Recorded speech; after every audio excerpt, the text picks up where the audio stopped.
Hi friends, in this video we are going to discuss about DC series generator.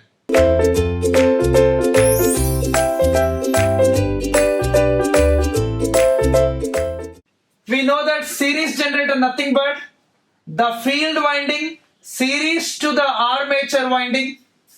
So let's draw the diagram how it was. Let's see.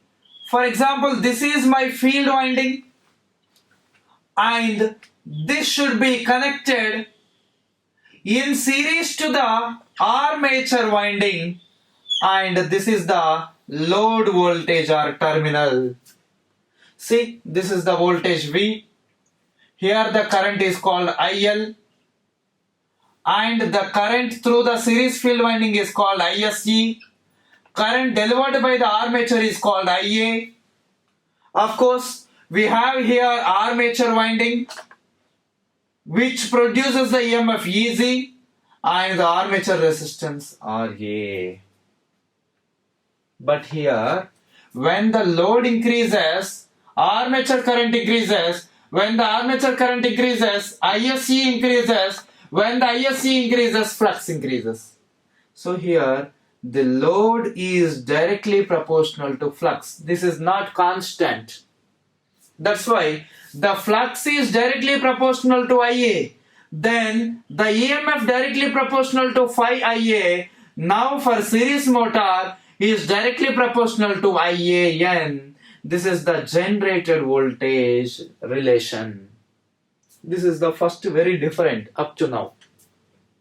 And the next, what is the current equation here?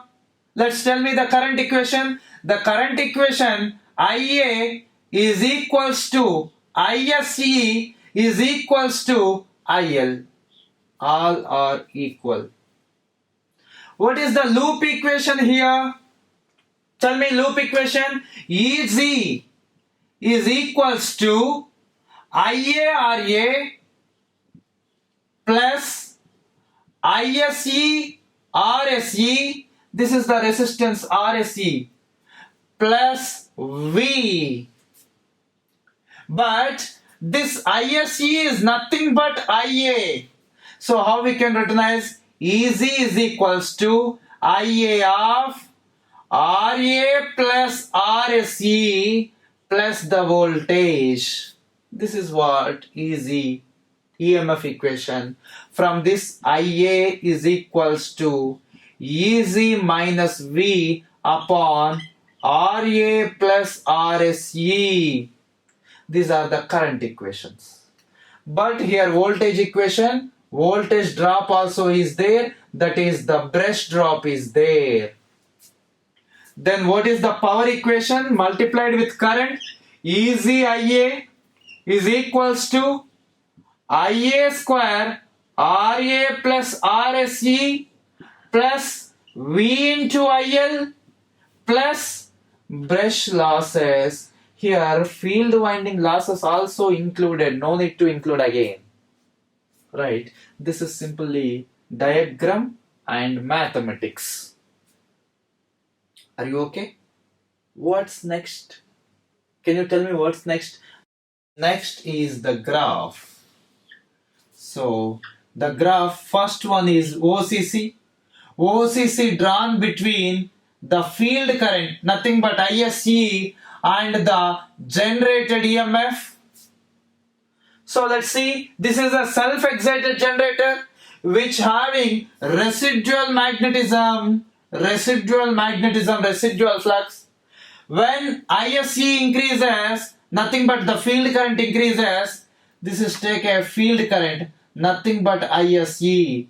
When this is increases, then EMF also increases.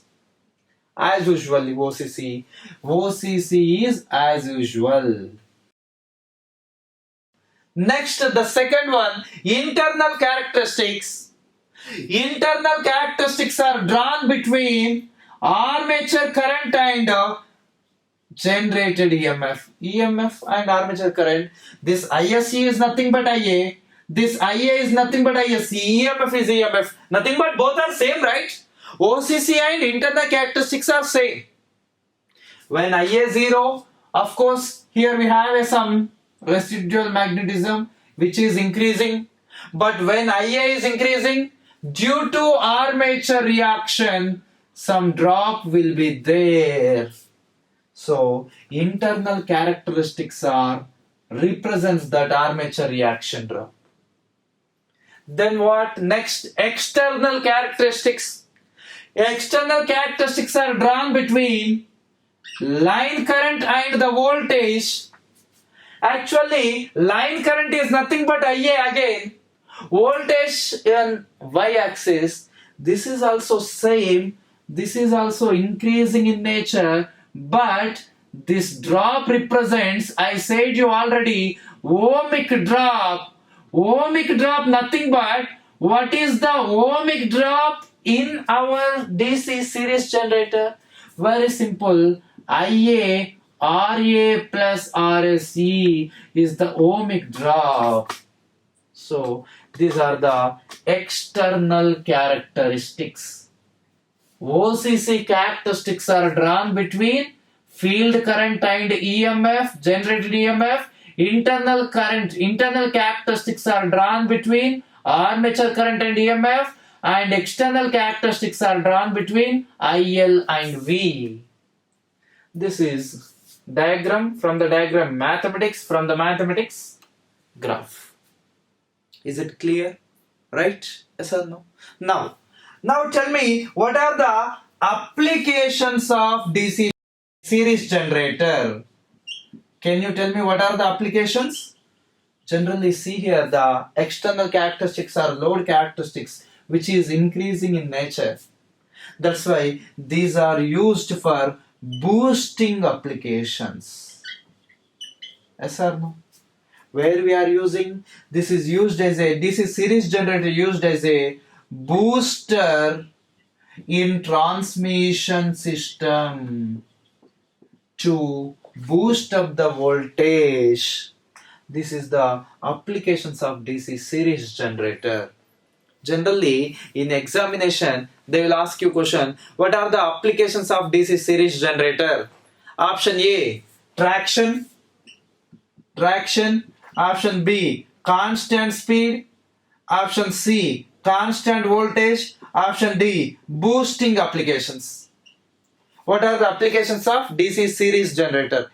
90% of fellows going to put traction, which is 100% wrong answer. Why it is wrong answer, sir? I am not asking you DC series motor. I am asking you DC series generator.